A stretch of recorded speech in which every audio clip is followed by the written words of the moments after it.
আসসালামু আলাইকুম রহমতুল্লাহ।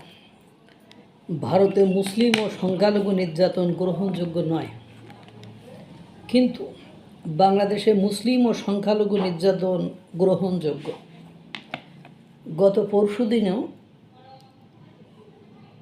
কি মাজারে, শাহবাগে অলি বাবা না কোন বাবার মাজারে হামলা চালানো হয়েছে। এরাও তো সংখ্যালঘু না অন্য কিছু? এদের উপর অতর্কিতভাবে হামলা চালিয়ে কয়েকজনকে আহত করা হয়েছে। পুলিশ প্রশাসন কোনো ব্যবস্থা কি নিয়েছে? নেই। ভারতে যে মুসলিম আর সংখ্যালঘু নির্যাতন গ্রহণযোগ্য নয়,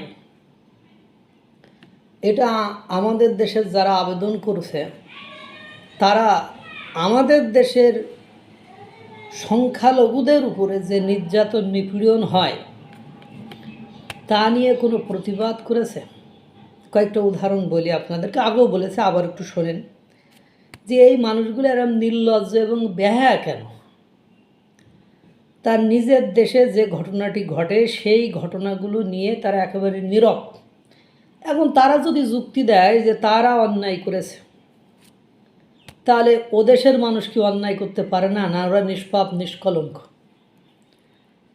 আপনি আপনার দেশের সংখ্যাগুরু যদি কোনো অন্যায় করে তাহলে তাকে পুলিশে দেন বিচার করার জন্য, কিন্তু সংখ্যালঘু যখন মানে কোনো ভুল করে তখন তাকে গণপিটুনি দিয়ে মব সৃষ্টি করে তাকে হত্যা করেন।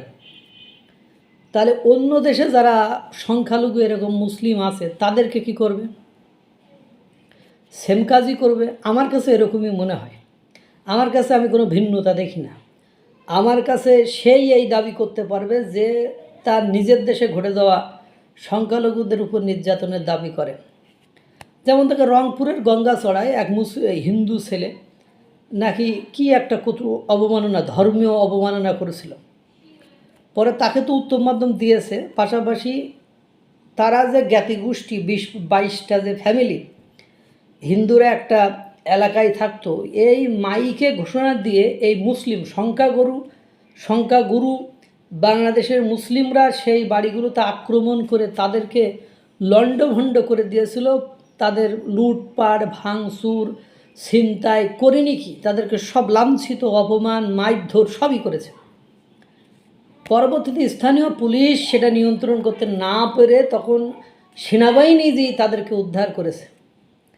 এই যে নিপীড়ন, এই নির্যাতন হয়েছে, আজকে যারা সারা বাংলাদেশে নিজেদেরকে সাচ্চা মুসলিম, ইমানদার মনে করছেন, তারা কি কখনো এই বিষয়গুলো নিয়ে মিডিয়াতে একটা বক্তব্য দিয়েছে? আপনারা দেখাতে পারবেন? পারবেন না।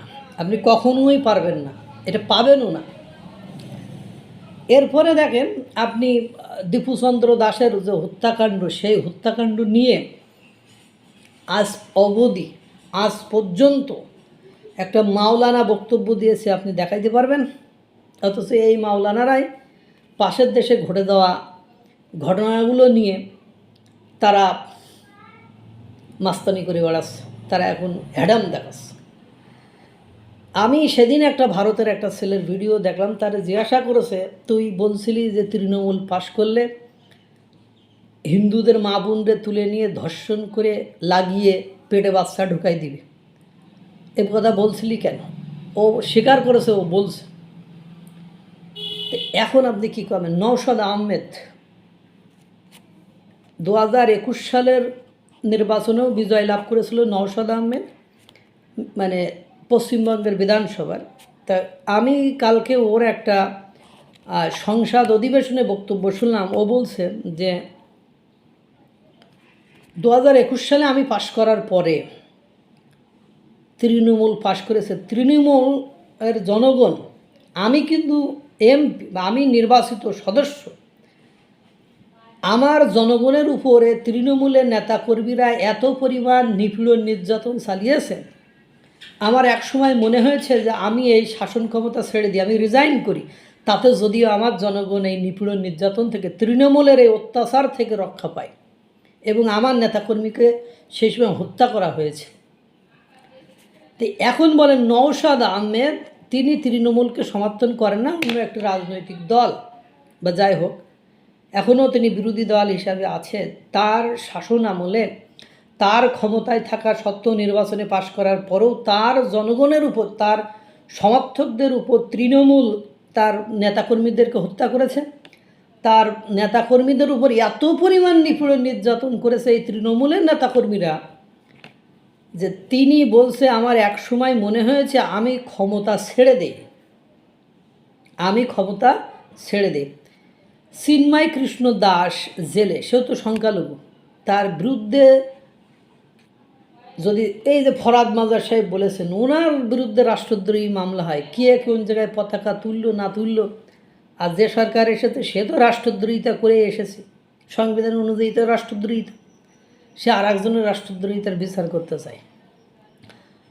সে ছিল জেলে, তার বিরুদ্ধে আলিফ হত্যা মামলা হয়েছে।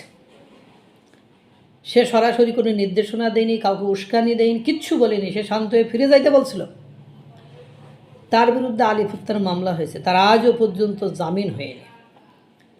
এটা অন্যায় না? এই অন্যায় নিয়ে বাংলাদেশের কোন আলেম, মাওলানা, মুফতি বক্তব্য দিয়েছে একটু দেখাইতে পারবেন আপনি? তো ও তো সংখ্যালঘু বাংলাদেশে, তো ও যেহেতু সংখ্যালঘু, বাংলাদেশের সংখ্যালঘুদের উপর নির্যাতন গ্রহণযোগ্য, আর ভারতে মুসলিম ও সংখ্যালঘুদের উপর নির্যাতন গ্রহণযোগ্য নয়। এই শিক্ষা কোন হাদিস, কোন কোরআন, কোন ধর্মগ্রন্থ শিখিছ? ইসলাম ধর্মগ্রন্থে এরকম কোনো শিক্ষা নেই। এরা মনে হয় নতুন করে কোনো ধর্মগ্রন্থ তৈরি করেছে, না হলে এই ধরনের লাগামহীন এই ধরনের অসৎ আচরণ কীভাবে তারা করবে? পশ্চিমবঙ্গের বিধায়ক আব্দুল মতিন সাহেব উনি বলেছেন যে বাংলাদেশের এই মুসলমানদের উস্কানির কারণে ভারতে আরও নির্যাতন বেড়ে যাচ্ছে। না জেনে না শুনে পড়াশোনা না করে কোনো বক্তব্য দেবেন না, আপনারা বাংলাদেশের মুসলিমরা ভারতের মুসলমানদের জন্য বিপজ্জনক। এরপরেও এদের শিক্ষা হয় না, কারণ এগুলো নিয়ে তো তারা রাজনীতি করে। স্রেফ রাজনীতি ছাড়া আমি তো সমাধান দিয়ে দিলাম, এখানে ওদের নিয়ে কথা বলার কোনো যোগ্যতা এদের নেই, স্রেফ রাজনীতি করা ছাড়া।